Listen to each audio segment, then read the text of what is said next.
আসসালামু আলাইকুম ওরহমতুল্লাহি ওবরকাতুহ। মুনাফার তৃতীয় লেকচারে আমি তোমাদেরকে সবাইকে স্বাগত জানাই। আজকের এই ভিডিওতে বা এই ক্লাসটিতে আমি তোমাদের সামনে আলোচনা করব অষ্টম শ্রেণীর গণিতের দ্বিতীয় অধ্যায়ের 2.2 নিয়ে বেসিক টু অথবা A to Z পর্যন্ত। প্রথমে বেসিক আলোচনা করব, মানে চক্রবৃদ্ধি মুনাফার সূত্র গঠন করব এবং চক্রবৃদ্ধি মুনাফা কিভাবে বাড়ে এ নিয়ে আনুষঙ্গিক আলোচনা করব।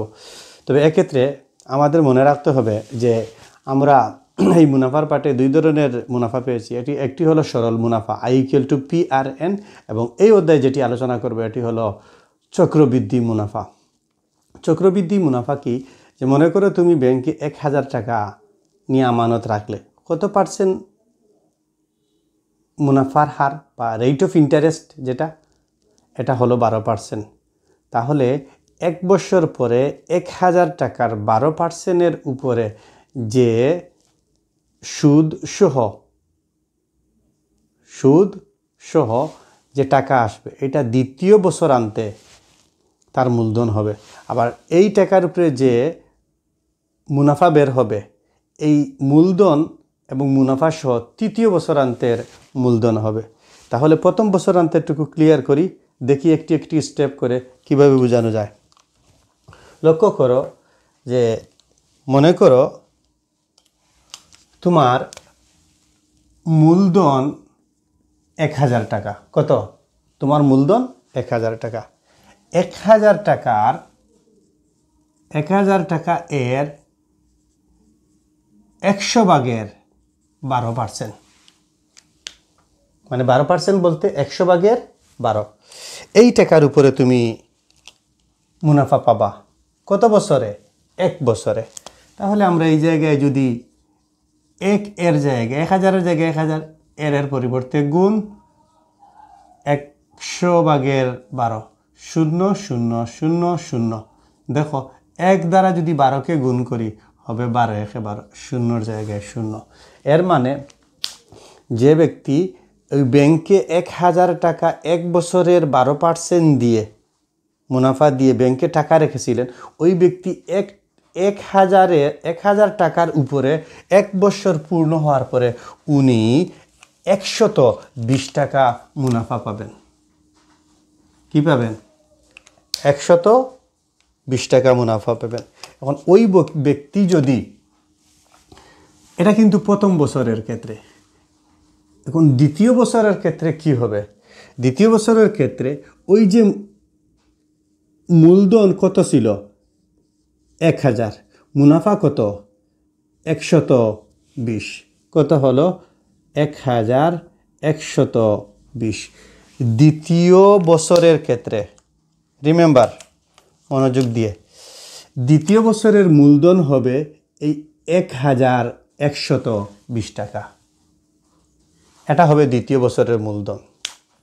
তাহলে চলো আমরা দেখি যে 1120 টাকা এর কত পার্সেন্ট? 12%, মানে 100 ভাগের 12।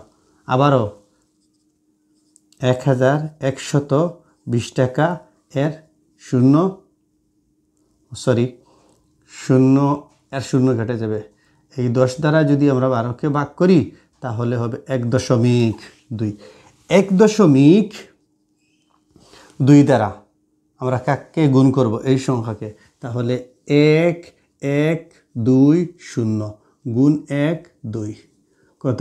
2 0 0, 2 2 4, 2 1 2, 2 1 2। ওকে, 2 0 0, 2 1 2, 1 1 1, 1 1 1। ওকে, 0 4 4 3 1। কত হলো? 1 3 4 4 0। কয় এগোর পরে দশমিক তা দেখতে হবে। কয়েকর পরে এখানে যদি মনে মনে একটি 0 ধরো, যদি আমরা জানি যে দশমিকের ডান সাইডে যে একটি সংখ্যা থাকে তারপরে একটি 0 অবশ্যই থাকে, তাহলে 2 গড় পরে কমা হবে। মানে দ্বিতীয় বছর আনতে 1120 টাকা এর উপরে তিনি মুনাফা পাবেন 134 টাকা 40 পয়সা, মানে 40 পয়সা। এখন তৃতীয় বছরান্তে কি হবে? তৃতীয় বছরান্তে একইভাবে তিনি ওই আমানতদারি ব্যক্তি কত টাকা? 1120 টাকা, 1120 টাকা। তার সাথে কত যোগ হবে? দ্বিতীয় বছরের যে মুনাফা 134 টাকা 40 পয়সা।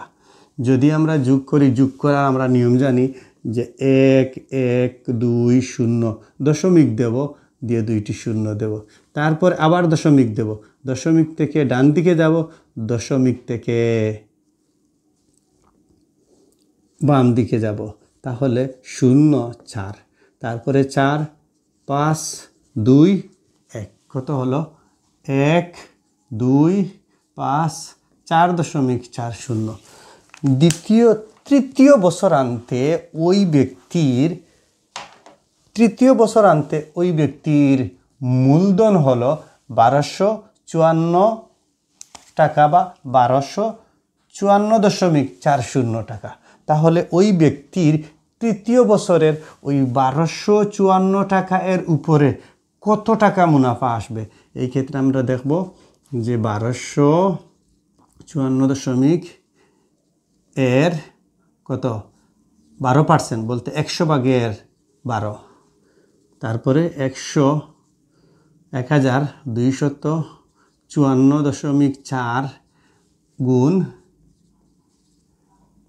কত হবে? এত হবে। হ্যাঁ, এই জায়গায় লক্ষ্য করো, একর পরে 2টা শূন্য, তার মানে আমার 2 ঘর বামে দশমিক বসবে।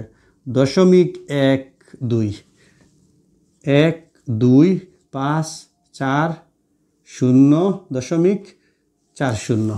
ওকে, এখন আমরা জানি চতুর্থ শ্রেণীতে আমরা এক ধরনের অঙ্ক শিখেছি কি? দশমিক ভগ্নাংশকে দশমিক ভগ্নাংশ দ্বারা গুণ। তাহলে আমরা কি করব? 1 2 5 4 4 0, তারপরে কি 1 2, মানে আমরা দশমিক ছাড়া পূর্ণ সংখ্যার মতো গুণ করে নেব। কত হবে? 2 0 0, 4 2 8, 4 2 8, 5 2 10, হ্যাঁ, 2 2 4 আর 1 5, 2 1 2। ওকে, 1 0 0, 1 4 4, 1 4 4, 1 5 5, 1 2 2, 1 1 1। তাহলে 0 8 2 5 0 5 1। ওকে, এটা গুণ করলে কত হবে? 1। কোনো ভুল টুল তো করতেছি না? হ্যাঁ, 5 0 5 2 8 0। এখন লক্ষ্য করো, ওই গুণ্য গুণক যে আছে, গুণ্য আর গুণক, এইখানে দশমিকের ডান পক্ষে রয়েছে 2টি ঘর, এইখানে রয়েছে দশমিকের ডান পক্ষে 2টি ঘর। মোট কয়টি ঘর? 4টি ঘর। কয়টি ঘর?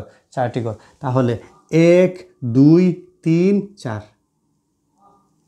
এর মানে উনি, ওই যে ব্যক্তি তৃতীয় বছরান্তে ব্যাংকে যে টাকা রেখেছিলেন, কত টাকা রেখেছিলেন? যে 1254.40 টাকা। ওই টাকার উপরে তিনি তৃতীয় বছরান্তে মুনাফা পেয়েছেন 150.5280 টাকা।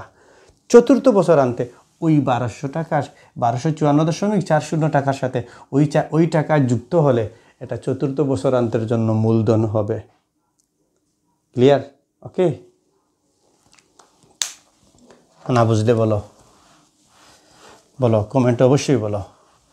এখন আমরা চলে যাব ওই যে আমরা চক্রবৃদ্ধি মুনাফার সূত্রটুকু গঠন করে নেব। যেহেতু আমরা চক্রবৃদ্ধি মুনাফা সমৃদ্ধ, আমরা সমস্যার সমাধানগুলো করব, সেহেতু আমরা এই সূত্র তৈরি করে নেব। প্রথমে ধরব যে চক্রবৃদ্ধি মূলধন ও মুনাফার সূত্র গঠন। ধরা যাক, বলি যে ধরা যাক প্রারম্ভিক মূলধন প্রারম্ভিক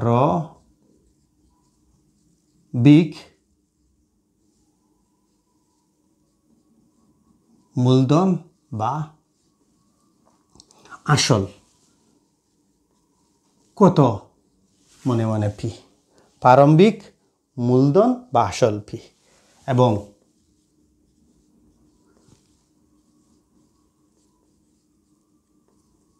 বার্ষিক মুনাফা সমান আমি ধরে নেব আর বা বার্ষিক মুনাফা না বলে এই জায়গায় আমরা আরো ক্লিয়ার করে বলবো বার্ষিক মুনাফার হার রেট অফ ইন্টারেস্ট হবে কি হবে না অবশ্যই হবে এই জায়গায় এখন তোমাদেরকে লিখতে হবে যে প্রথম বছরান্তে চক্রবৃদ্ধি মূলধন অতএব প্রথম বছরান্তে চক্রবৃদ্ধি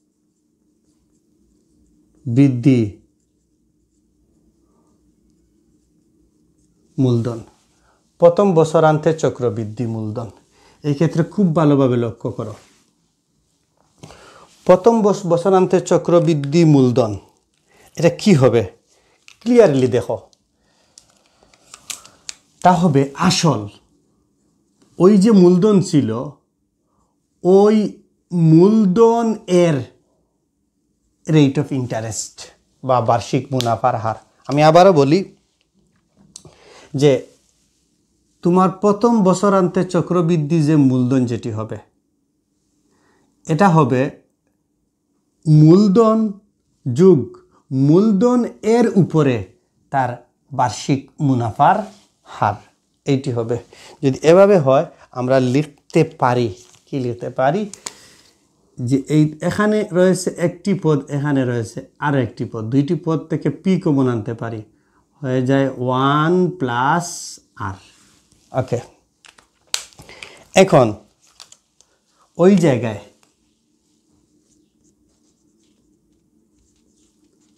দ্বিতীয় বছরান্তে চক্রবৃদ্ধি মূলধন লক্ষ্য করো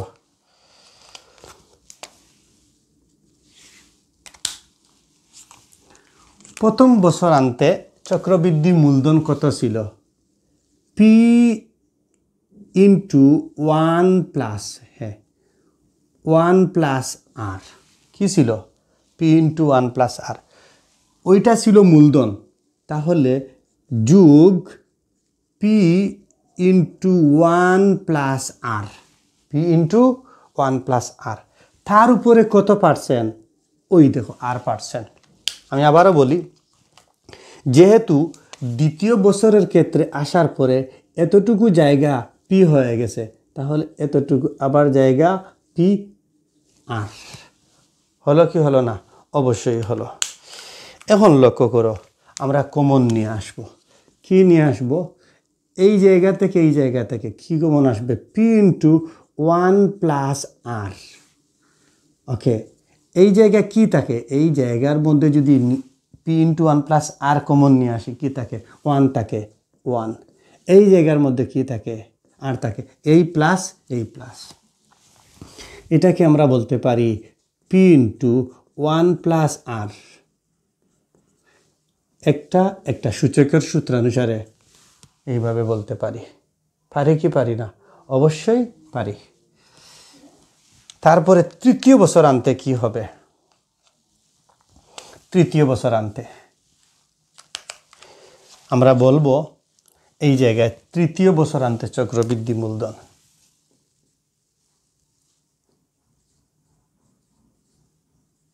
তৃতীয় বছরান্তে চক্রবৃদ্ধি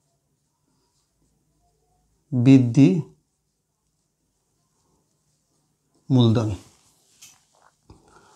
লক্ষ্য করো যে দ্বিতীয় বছরান্তে চক্রবৃদ্ধি মূলধন তুমি কত পেয়েছিলে P into 1 plus R whole square এটাই একটু লেখো P into 1 plus R whole square তৃতীয় বছরান্তে এই জায়গাকে আপনি ধরতে হবে পি আবার পি লিখতে হবে। পি কতটুকু জায়গা? পি কতটুকু জায়গা হবে? পি ইন্টু, হ্যাঁ এই জায়গায় 1 দিয়ে দিই, 1 প্লাস আর হোল স্কোয়ার গুণ বার্ষিক মুনাফার হার আর পার্সেন্ট, ওই জায়গায় আর বসিয়ে দাও। হ্যাঁ, এখন কি কমন আনা যাবে? একইভাবে কমন আনা যাবে P into 1 plus R whole square into, এই জায়গায় কি রয়েছে? 1, প্লাসের জায়গায় প্লাস, আর এর জায়গায় আর। ওকে, তাহলে পি ইন্টু, এই জায়গায় 1 রয়েছে, 1 প্লাস আর হোল কিউব। হলো কি হলো না? অবশ্যই হলো। এখন আমরা, তোমরা যদি লেখার ইচ্ছা থাকে লিখে নিতে পারো বা স্ক্রিনশট নিতে পারো। তারপরে আমরা কিছু জায়গায় লিখব।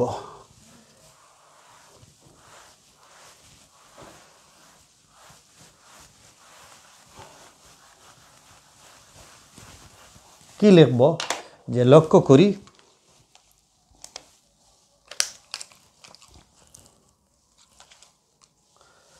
লক্ষ্য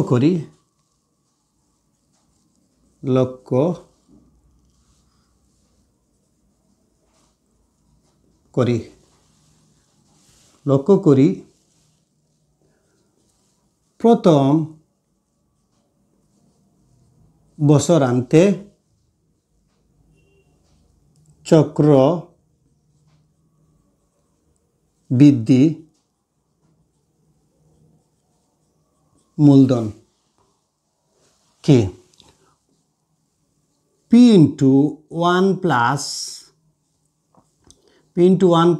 আর, পি ইন্টু 1 প্লাস আর, এই জায়গাটা সূচক আছে, এর সূচক 1। দ্বিতীয় বছরান্তে চক্রবৃদ্ধি মূলধন হয়েছে P into 1 plus R whole square, এর সূচক হচ্ছে 2। তৃতীয় বছরান্তে চক্রবৃদ্ধি মূলধন হয়েছে P into 1 plus R whole cube, তাহলে এর সূচক হয়েছে 3। তাহলে আমরা এই জায়গায় যদি প্রথম, দ্বিতীয়, তৃতীয় না বলে বলি, অতএব এন বছরান্তে চক্রবৃদ্ধি মূলধন হয়েছে P into 1 plus R whole power N, এর সূচক হচ্ছে এন। এখন আমরা লিখব যে অতএব এন বছরান্তে চক্রবৃদ্ধি মূলধনকে সি দ্বারা প্রকাশ করে। হ্যাঁ, C equal to P into 1 plus R whole power n. কি? Whole power n. তাহলে আমরা সূত্রে দাঁড় করিয়ে দিলাম যে চক্রবৃদ্ধি মূলধনের সূত্র C equal to P into 1 plus R whole power n. এখন যদি বলি চক্রবৃদ্ধি মুনাফা কি হবে, আমরা লিখব যে চক্রবৃদ্ধি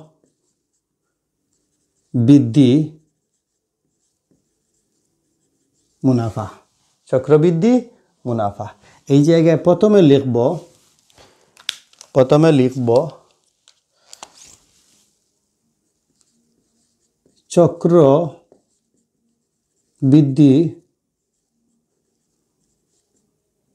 মূলধন বিয়োগ প্রারম্ভিক, আমি লিখেছিলাম প্রথমে প্রারম্ভিক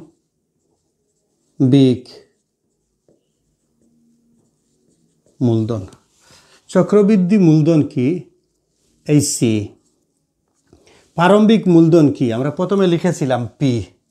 এই জায়গায় যদি আমি চক্রবৃদ্ধি মুনাফা নির্ণয় করতে হয়, লিখব P into 1 plus R whole power N বিয়োগ পি। যখনই আমি চক্রবৃদ্ধি মূলধন নির্ণয় করব, কি নির্ণয় করব? চক্রবৃদ্ধি মূলধন নির্ণয় করব, তখন আমার এই সূত্রটি হবে।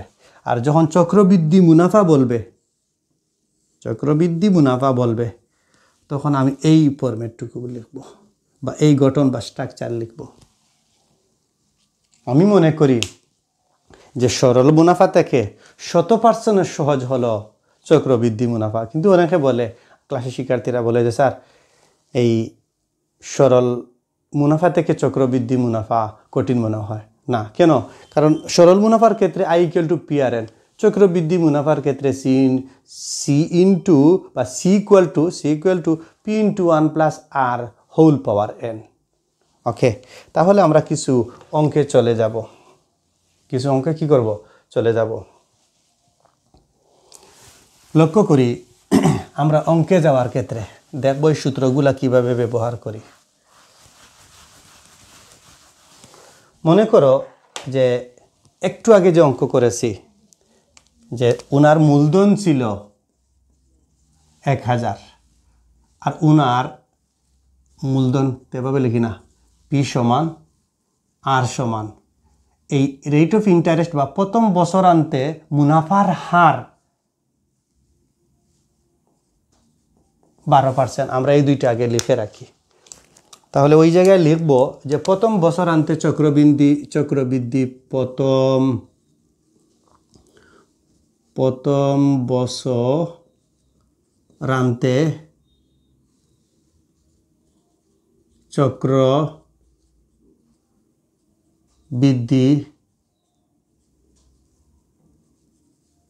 মূলধন, প্রথম বছরান্তে চক্রবৃদ্ধি মূলধন। সূত্র কি লিখেছিলাম? P × 1 + R হোল পাওয়ার 1। হ্যাঁ, এই জায়গায় আমরা 1 লিখে নিব। এখন P এর মান কত? 1000, 1 এর জায়গায় 1। R এর মান কত? 100/12 হবে। হ্যাঁ, তারপরে 1000 এইটুকু লসাগু নিলে হবে 100 নিচে হবে 100। এইটা কেটে দাও। 1 দ্বারা যদি আমি 112কে গুণ করি তাহলে হবে 112, আর এই শূন্যের জায়গায় 0। বলতে পারো যে প্রথম বছরান্তে চক্রবৃদ্ধি মূলধন যদি এত হয় তাহলে সরল মুনাফার ক্ষেত্রে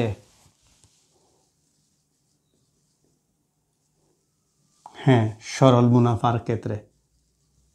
মুনাফার ক্ষেত্রে কি হবে? আমরা জানি I = PRN। P এর মান কত? 1000। R এর মান কত? 100/12। এই তো এই অঙ্ক থেকে বছর কত? হ্যাঁ, আমি জানি প্রথম বছরান্তে 1। এই শূন্য কেটে দাও। কত হবে? উনার হবে 12 × 12 120 টাকা। আর এটা হলো প্রথম বছরান্তে চক্রবৃদ্ধির মূলধন। ওই 1000 টাকার সাথে কত যোগ হয়েছে? 120 টাকা যোগ হয়েছে। কত হলো?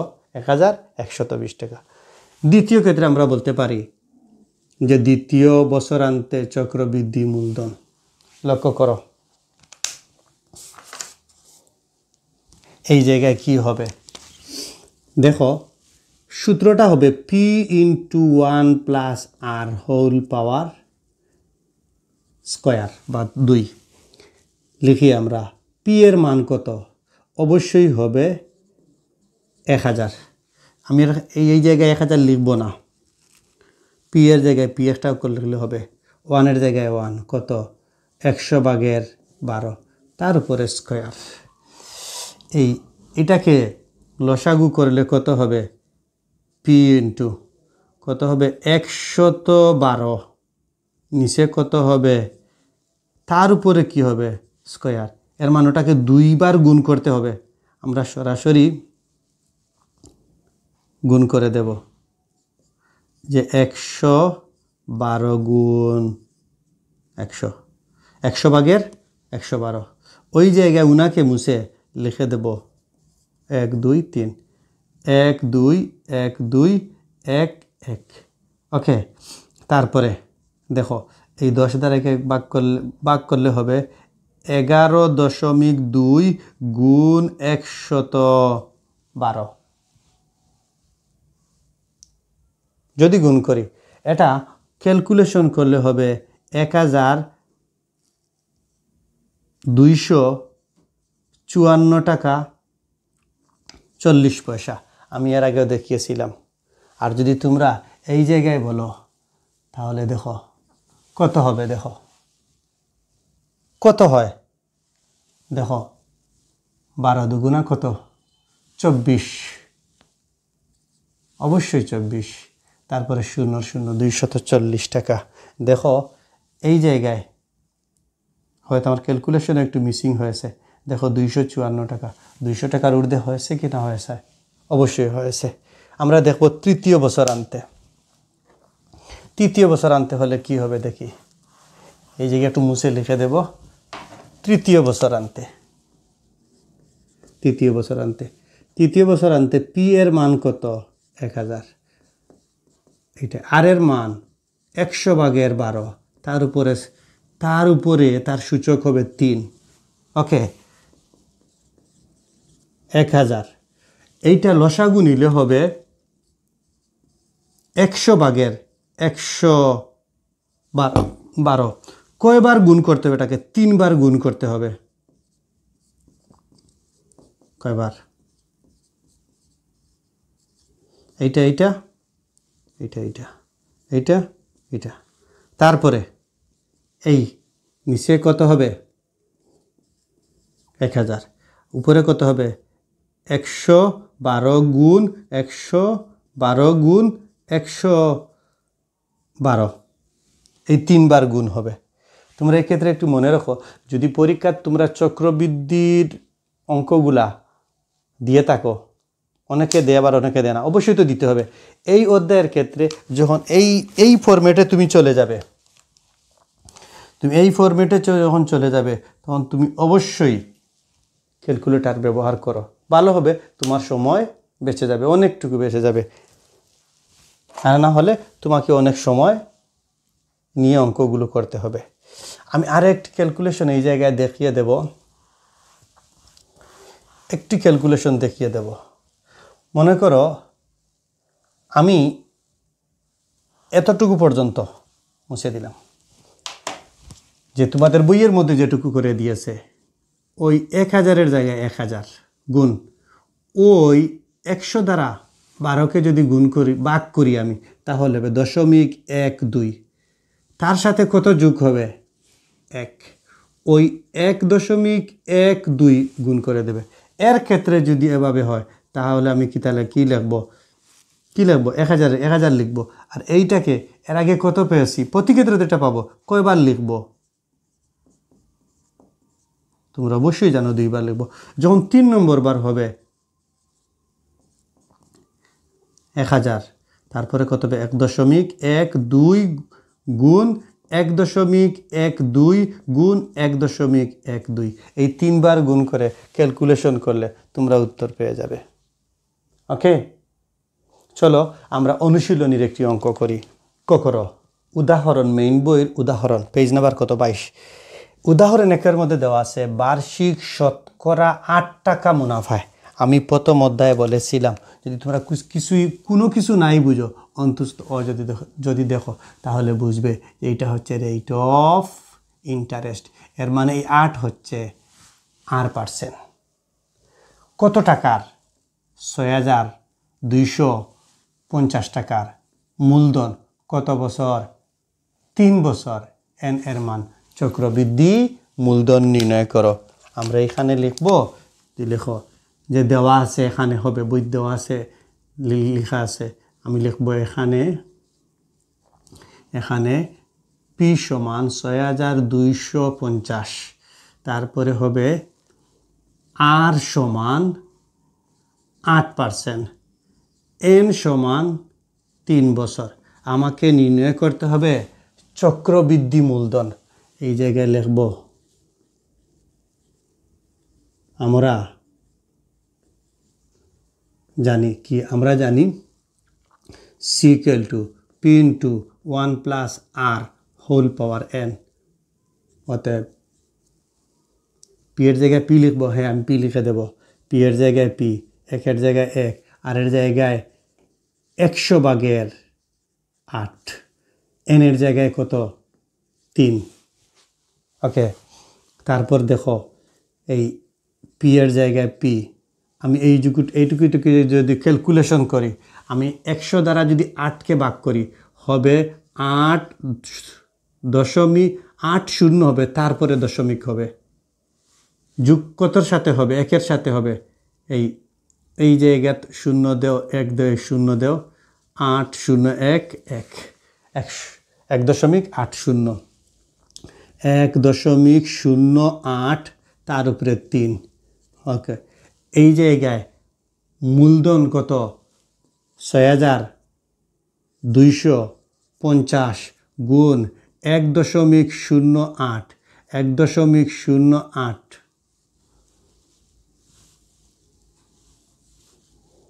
গুণ 1.08, ক্যালকুলেশন করে, ক্যালকুলেটর ব্যবহার করে এই জায়গায় যে উত্তরটি হবে তা হবে 3 বছরান্তে চক্রবৃদ্ধি মূলধন।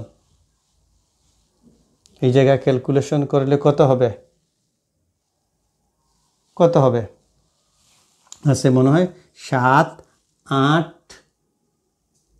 7, 3, 2 এমন হবে।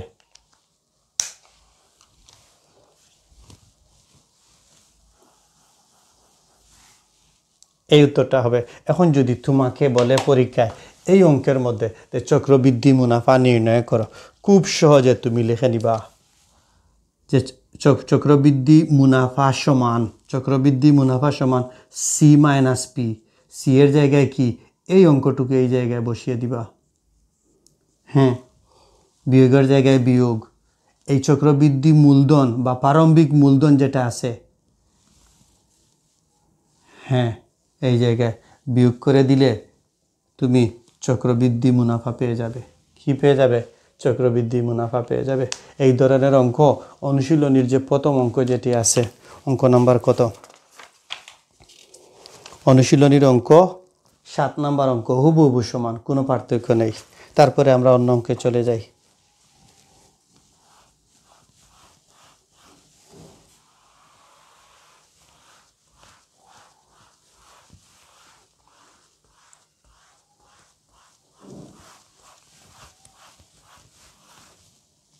দুই নম্বর অঙ্কের মধ্যে দেখো কি দেওয়া আছে, বার্ষিক 10.50% মুনাফায় তুমি স্রেফ লিখে নিবা,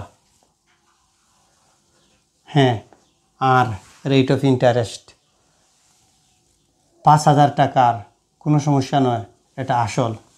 2 বছরের এন, চক্রবৃদ্ধি মুনাফা নির্ণয় করো। চক্রবৃদ্ধি মুনাফা নির্ণয় করার আগে অবশ্যই তোমাকে চক্রবৃদ্ধি মূলধন নির্ণয় করতে হবে, আমরা জানি। লেখো এখানে যে এখানে আর সমান কত 10.50%, তারপরে পি সমান 5,000, এন সমান 2 বছর। আমাকে কি নির্ণয় করতে হবে, চক্রবৃদ্ধি মূলধন। আমরা লিখব, আমরা জানি C equal to P into 1 plus R whole power N.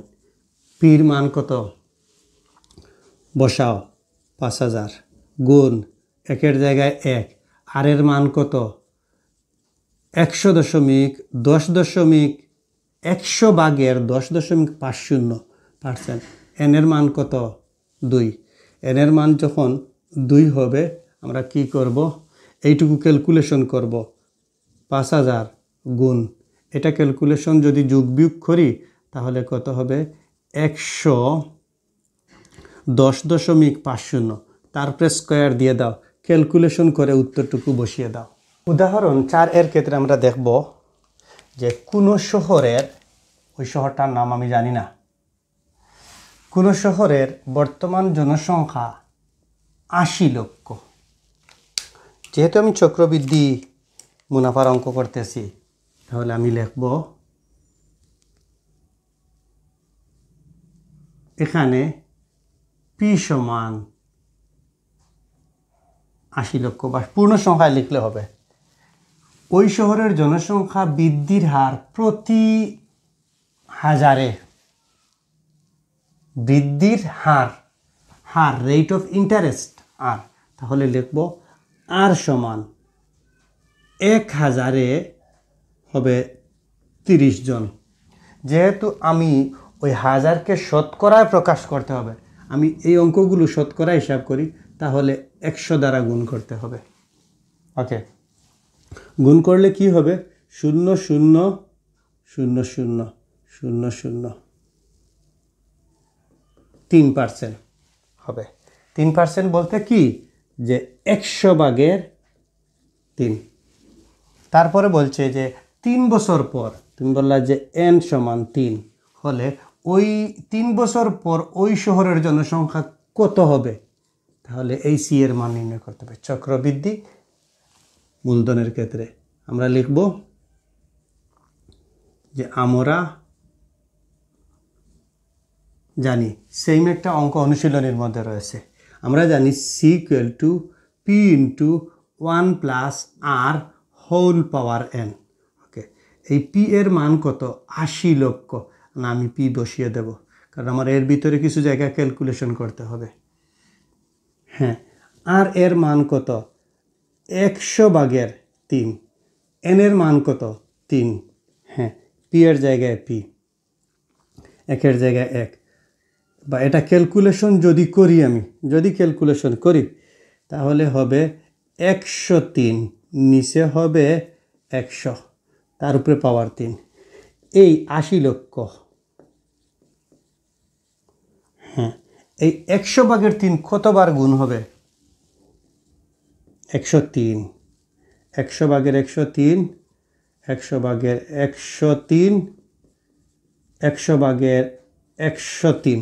ওকে, তাহলে 0 1টা 2টা 3টা 4টা 5টা 6টা, 1টা 2টা 3টা 4টা 5টা 6টা। ওকে, এই জায়গায় কি করবা? 8 গুণ 103, 103 গুণ 103, এই সংখ্যাটুকু ক্যালকুলেটারে বসিয়ে দিবা। বসিয়ে দিলে যে উত্তর আসবে তা আসবে ওই শহরের 3 বছরের জনসংখ্যা। কি আসবে?